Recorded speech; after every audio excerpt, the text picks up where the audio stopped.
İlk ateşten duman kalktı, mağara duvarına çizdi kalbini. Taşın üstünde iki gölge, insanın aşkı böyle yazdı kendini. İnsanın aşkı, dünyanın tarihi, aynı soruyu sorar her yüzyılda biri. Kimim ben, kimdesin, nereye gideriz? Bir kalp atıyor, geri sayıyor geçmişi.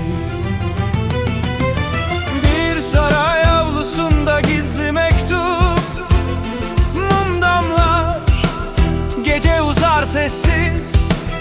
Harita değişir, taçlar düşer, tek değişmeyen içimizdeki insanın aşkı, dünyanın tarihi, aynı soruyu sorar her yüzyılda biri.